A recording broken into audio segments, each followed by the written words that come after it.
होना पड़ेगा अगर उन्होंने बीजेपी के जो नाजायज इरादे हैं उनको नाकाम करना है। क्योंकि ये जो इस वक्त हो रहा है कि बाहर के वोटर को, जिसको भी आधार कार्ड होगा या जिसके पास अगर उसका घर भी नहीं होगा, उस स्पॉट पे ले जाएंगे उसको जहां पर वो खड़ा होता होगा, रहता होगा, तो उसको भी वोट मिलेगा। इसका बिल्कुल ये मतलब है कि जो वोटर है जम्मू कश्मीर का, उसके वोट की कीमत को ख़त्म कर देना। पहले इन्होंने डिलिमिटेशन से कॉन्स्टिट्यूंसियों को इस तरह से किया कि बीजेपी को फ़ायदा हो जाए, मगर अब चूंकि इनको लगता है, उसके बावजूद जम्मू के लोग इनके खिलाफ हो गए हैं। जम्मू के लोगों को समझ आ गई है कि बीजेपी उनका इस्तेमाल करती है अपने इलेक्शन के मकासद हासिल करने के लिए। तो इसलिए अब उन्होंने ये वोटर जो है इसका एक कानून बनाया है जो कि मुल्क में कहीं भी नहीं है, जम्मू कश्मीर के सिवा ये कहीं नहीं है।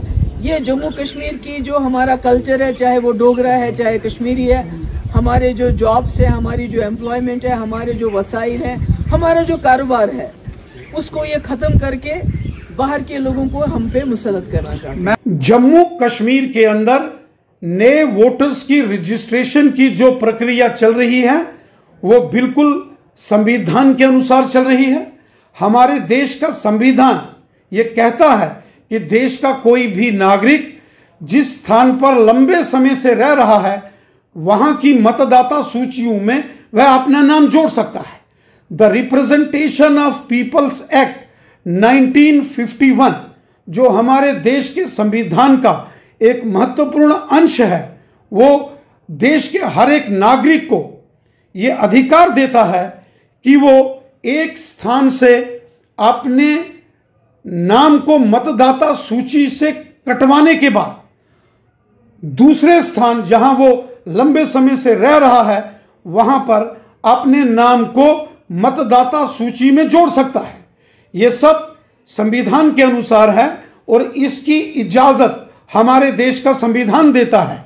चूंकि जम्मू कश्मीर में धारा 370 के चलते the representation of peoples act 1951 लागू नहीं होता था, इसीलिए मतदाता सूचियों में इस प्रकार के प्रोविजंस को इससे पहले यहां अलाउ नहीं किया गया।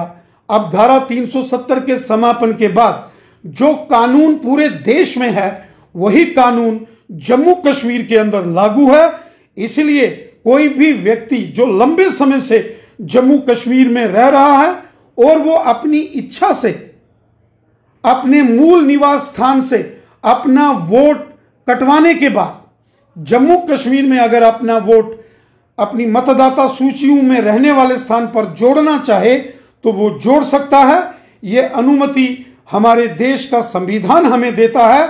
कांग्रेस, नेशनल कॉन्फ्रेंस और पीडीपी के नेता दुष्प्रचार कर रहे हैं, प्रोपेगेंडा कर रहे हैं और जो हमारे संवैधानिक मूल्य हैं उनके विपरीत जम्मू कश्मीर के अंदर उपद्रव और षड्यंत्र करने की साजिश कर रहे हैं। ये कोई नई बात नहीं है, ये देश का वह कानून है जो 1950 में लागू किया गया पूरे देश में और अब धारा 370 के समापन के बाद यही the representation of peoples act 1951 अब जम्मू कश्मीर में लागू हुआ है। ये कोई नई प्रक्रिया नहीं है, ये कोई नई संवैधानिक कोई अमेंडमेंट नहीं लाई गई है, ये पुराना कानून है जो जम्मू कश्मीर में अब लागू हुआ।